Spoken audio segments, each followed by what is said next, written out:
ಇವತ್ತು ಮಾಧ್ಯಮದ ಎಲ್ಲ ಬಳಗಕ್ಕೂ ವಿಶೇಷವಾದಂಥ ವಿಷಯವನ್ನು ತಿಳಿಪಡಿಸಲಿಕ್ಕೆ ಇವತ್ತು ಮಾಧ್ಯಮ ಗೋಷ್ಠಿಯನ್ನು ಕರೆದಿದ್ದೇನೆ. ತಾವೆಲ್ಲರೂ ಕೂಡ ಆಗಮಿಸಿದ್ದೀರಿ. ಇವತ್ತು ಪ್ರಮುಖವಾಗಿ ಈ ಒಂದು ಪತ್ರಿಕಾಗೋಷ್ಠಿ ಮಾಡ್ತಾ ಇರತಕ್ಕಂಥ ಉದ್ದೇಶ ಭೀಮಾ ನದಿಯನ್ನು ನಾವು ಭವಿಷ್ಯಕ್ಕೆ ಭಾಳ ದೊಡ್ಡ ಮಟ್ಟದಲ್ಲಿ ಉಳಿಸ್ಕೊಂಡು ಹೋಗಬೇಕಾದಂಥದ್ದು ಪ್ರತಿಯೊಬ್ಬ ಭೀಮಾ ತೀರದ ವ್ಯಕ್ತಿಯ ಕರ್ತವ್ಯ ಆಗಿದೆ. ಹೀಗಾಗಿ ಹೋದ ಸಾರಿ ಅಫ್ಜಲ್ಪುರದಲ್ಲಿ ದೊಡ್ಡ ಪ್ರತಿಭಟನೆಯನ್ನು ಮಾಡಿದ್ವಿ, ಎಲ್ಲರಿಗೂ ಗೊತ್ತಿರ್ತಕ್ಕಂಥ ವಿಚಾರ. ಈ ಬಾರಿಗೆ ಒಳ್ಳೆ ರೀತಿಯಿಂದ ಮಳೆಯಾಗಿದೆ, ಸಮೃದ್ಧವಾಗಿದೆ. ಭೀಮಾ ನದಿಯಲ್ಲಿ ನೀರು ಈಗ ಇದೆ. ಭವಿಷ್ಯದಲ್ಲಿ ಮತ್ತೆ ಗಂಡಾಂತರ ಬರ್ತಕ್ಕಂಥ ಪರಿಸ್ಥಿತಿಯನ್ನು ನಿರ್ಮಾಣ ಆಗ್ತದೆ ಅಂತಕ್ಕಂಥದ್ದು ಎಲ್ಲರ ಭಾವನೆ. ಕಳೆದ ಬಾರಿ ಹೋರಾಟವನ್ನು ಮಾಡಿದಾಗ ಭಾಳ ಅಭೂತಪೂರ್ವವಾಗಿ ಭೀಮಾ ತೀರದ ಎಲ್ಲ ಜನತೆ ಪಕ್ಷಾತೀತ ಜಾತ್ಯತೀತ ಯಾವುದೂ ಭೇದ ಭಾವ ಇಲ್ಲದೆ ಒಂದು ಸಾಮೂಹಿಕವಾದಂಥ ಹೋರಾಟ ನಾವೆಲ್ಲರೂ ಕೂಡ ಮಾಡ್ತೀವಿ. ಈ ಬಾರಿಗೆ ನಾವು ಮತ್ತೆ ಹೋರಾಟವನ್ನು ಪ್ರಾರಂಭವನ್ನು ಮಾಡಬೇಕಾಗ್ತದೆ. ಯಾಕೆಂದರೆ ಮತ್ತೆ ಏಪ್ರಿಲ್, ಮೇ, ಜೂನ್ ತಿಂಗಳಲ್ಲಿ ಭೀಮಾ ನದಿಯನ್ನು ಬತ್ತಿ ಹೋಗ್ತಕ್ಕಂಥ ಪರಿಸ್ಥಿತಿಯನ್ನು ನಿರ್ಮಾಣ ಆಗ್ತದೆ. ಮಹಾರಾಷ್ಟ್ರದಿಂದ ನಮಗೆ ಏನು ನ್ಯಾಯವನ್ನು ಸಿಗಬೇಕು ಅದನ್ನು ಸಮರ್ಪಕವಾಗಿ ಸಿಗ್ತಾ ಇಲ್ಲ ಅನ್ನೋದು ಅಳಲು ನಮ್ಮದಿದೆ. ರಾಜ್ಯ ಸರ್ಕಾರ ಇದನ್ನು ಗಂಭೀರವಾಗಿ ಪರಿಗಣಿಸಬೇಕಾದಂಥದ್ದು ಜವಾಬ್ದಾರಿ ಇದೆ. ಕಳೆದ ಬಾರಿ ಬೆಳಗಾವಿಯ ಅಧಿವೇಶನದಲ್ಲಿ ಡಾಕ್ಟರ್ ಸಾವಣ್ಣ ತಳವಾರ್ MLC ಅವರು ಭೀಮಾ ನದಿ ಬಗ್ಗೆ ಪ್ರಶ್ನೆಯನ್ನು ಮಾಡಿದರು. ಅದಕ್ಕೆ ಉತ್ತರವನ್ನು ಕೊಟ್ಟಿದ್ದರು ಯಾರು, ನಮ್ಮ ಸಚಿವರಾದಂಥ DK ಶಿವಕುಮಾರ್ ಸಾಹೇಬರು, ಜಲಸಂಪನ್ಮೂಲ ಸಚಿವರು. ನಾವು ಒಂದು ವಿಶೇಷ ತಂಡವನ್ನು ಕರ್ನಾಟಕದಿಂದ ಮಹಾರಾಷ್ಟ್ರಕ್ಕೆ ಕಳಿಸಿ ಸತ್ಯತೆಯನ್ನು ಪರಿಶೀಲನೆಯನ್ನು ಮಾಡ್ತೀವಿ ಅಂತೇಳಿ ಹೇಳಿದರು. ಅದು ಏನೂ ಕೂಡ ಕಾರ್ಯಾಚರಣೆಯನ್ನು ಮಾಡಲಿಲ್ಲ.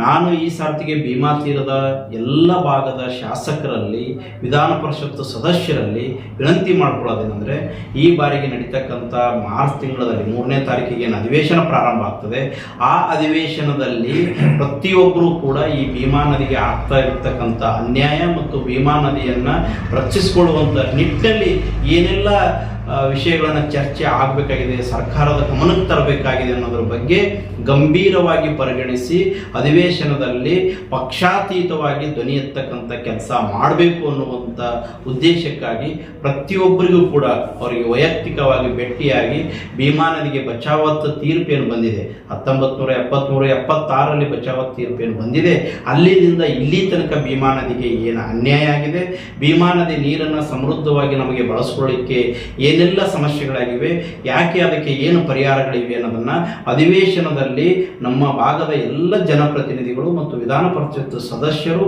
ಮತ್ತು ಎಲ್ಲರೂ ಕೂಡ, ಇಲ್ಲಿ ಪಕ್ಷ ಅಡ್ಡಿಯನ್ನು ಬರಬಾರದು. ಇಲ್ಲಿ ಎಲ್ಲ ಪಕ್ಷದ ಈ ಭೀಮಾ ನದಿ ಅಂದರೆ ಎಲ್ಲರಿಗೂ ಸಂಬಂಧಪಟ್ಟಂಥ ವಿಷಯ ಆಗಿರೋದ್ರಿಂದ ಪ್ರತಿಯೊಬ್ಬರು ಶಾಸಕರು ಮತ್ತು ವಿಧಾನ ಪರಿಷತ್ ಸದಸ್ಯರು ಈ ಒಂದು ಧ್ವನಿ ಎತ್ತಬೇಕು ಅನ್ನುವಂಥ ಆಗ್ರಹವನ್ನು ನಾನು ಮಾಡ್ತಾ ಇದ್ದೇನೆ. ನಾನು ವೈಯಕ್ತಿಕವಾಗಿ ಇಡೀ ಅವರಿಗೆ ಎಲ್ಲ ರೀತಿಯಿಂದ ಮಾಹಿತಿ ಒದಗಿಸುವುದಕ್ಕೆ ಮನವರಿಕೆ ಮಾಡಿಕೊಳ್ತಕ್ಕಂಥ ಕೆಲಸವನ್ನು ಯಾವ್ಯಾವುದೆಲ್ಲ ನಾವು ಪ್ರಶ್ನೆಯನ್ನು ಮಾಡಬೇಕಾಗಿದೆ. ವಿಶೇಷವಾಗಿ ಅಧಿವೇಶನದಲ್ಲಿ ಧ್ವನಿ ಎತ್ತಿ ನಮ್ಮ ಭೀಮಾ ತೀರದ ಭಾಗದ ಎಲ್ಲ ಶಾಸಕರು, ವಿಧಾನ ಪರಿಷತ್ ಸದಸ್ಯರು ಕರ್ನಾಟಕದಿಂದ ಒಂದು ಉನ್ನತ ಮಟ್ಟದ ತಂಡನ್ನು ಮಹಾರಾಷ್ಟ್ರಕ್ಕೆ ಹೋಗಿ ಭೀಮಾ ನದಿಯ ಮುಖ್ಯವಾಹಿನಿಯಲ್ಲಿ ಎಷ್ಟು ನೀರನ್ನು ಬಳಕೆಯನ್ನು ಮಾಡ್ಕೋತಾ ಇದ್ದಾರೆ, ಎಲ್ಲೆಲ್ಲಿ ಡ್ಯಾಮ್ಗಳನ್ನು ಕಟ್ಟಿದ್ದಾರೆ, ಎಲ್ಲಿ ಇವತ್ತು ನೀರಾವರಿ ಯೋಜನೆಗಳನ್ನು ಮಾಡ್ಕೊಂಡಿದ್ದಾರೆ, ಬಚಾವತ್ ತೀರ್ಪಿನ ಪ್ರಕಾರ 95 TMC ನೀರೇನು ಬಳಕೆ ಮಾಡ್ಕೋಬೇಕಾಗಿತ್ತು, ಈಗ ಅವರು ಎಷ್ಟು ಬಳಕೆ ಮಾಡ್ಕೋತಾ ಇದ್ದಾರೆ ಅನ್ನೋದನ್ನ ಇಲ್ಲಿಗೊಂದು ಉನ್ನತ ಮಟ್ಟದ ತಂಡ ಹೋದರೆ ಮಾತ್ರ ವಾಸ್ತವಿಕ ಸತ್ಯ ಗೊತ್ತಾಗಲಿಕ್ಕೆ ಅದು ಸಾಧ್ಯ ಆಗ್ತದೆ ಅಂತಕ್ಕಂಥ ನಮ್ಮ ಭಾವನೆ ಏನಿದೆ. ಅದಕ್ಕೆ ರಾಜ್ಯ ಸರ್ಕಾರ ಸ್ಪಂದಿಸಬೇಕಾಗ್ತದೆ. ರಾಜ್ಯ ಸರ್ಕಾರ ಎಚ್ಚೆತ್ತುಕೊಳ್ಬೇಕಾದ್ರೆ ಭೀಮಾ ತೀರದ ಎಲ್ಲ ಜನತೆ ಮತ್ತು ಜನಪ್ರತಿನಿಧಿಗಳು ಗಟ್ಟಿಯಾಗಿ ಧ್ವನಿಯನ್ನು ಎತ್ತಬೇಕಾಗ್ತದೆ.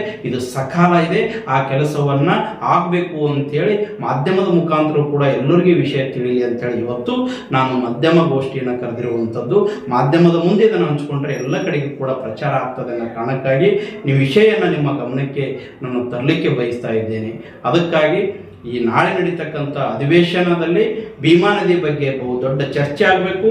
ಕರ್ನಾಟಕ ಸರ್ಕಾರ ಗಂಭೀರವಾಗಿ ಇದನ್ನು ಪರಿಗಣಿಸಿ ಒಂದು ಉನ್ನತ ಮಟ್ಟದ ತಂಡವನ್ನು ಮಹಾರಾಷ್ಟ್ರಕ್ಕೆ ಕಳಿಸಿ ಭೀಮಾ ನದಿಯ ಮುಖ್ಯ ವಾಹಿನಿಯಲ್ಲಿ ಏನಿದೆಯಲ್ಲ ಅಲ್ಲಿ ಏನೇನು ಅಣೆಕಟ್ಟುಗಳನ್ನು ಬ್ಯಾರೇಜ್ಗಳನ್ನು ಕಟ್ಟಿಕೊಂಡಿದ್ದಾರೆ, ಅಣೆಕಟ್ಟುಗಳನ್ನು ಕಟ್ಟಿಕೊಂಡಿದ್ದಾರೆ, ನೀರಾವರಿ ಯೋಜನೆಗಳನ್ನು ಮಾಡ್ಕೊಂಡಿದ್ದಾರೆ, ಅದನ್ನು ಕುಲಂಕುಷವಾದಂಥ ವಾಸ್ತವಿಕ ಸತ್ಯವನ್ನು ತಿಳ್ಕೊಂಡು ನಮಗೇನು ಅನ್ಯಾಯ ಆಗಿದೆ ಅನ್ನೋದನ್ನು ತಿಳ್ಕೊಂಡು ಮುಂದೆ ಹೋರಾಟಕ್ಕೆ ನಾವೆಲ್ಲರೂ ನಿಲ್ಲಬೇಕಾಗ್ತದೆ. ಅವರಿಗೆ ಸೌಹಾರ್ದತೆ ಮತ್ತು ಮಾತುಕತೆಯನ್ನು ಮಾಡಿ ನಮಗೆ ಬರ್ತಕ್ಕಂಥ ನೀರಿನ ಹಕ್ಕೇನಿದೆಯಲ್ಲ ಅದನ್ನು ಪಡ್ಕೊಳ್ಳುವಂಥ ನಿಟ್ಟಿನಲ್ಲಿ ನಾವು ಎಲ್ಲರೂ ಒಂದಾಗಿ ಪ್ರಯತ್ನವನ್ನು ಮಾಡೋಣ ಅಂತಕ್ಕಂಥ ಮಾತನ್ನು ನಾನು ಹೇಳೋಕ್ಕೆ ಬಯಸ್ತಾ ಇದ್ದೇನೆ.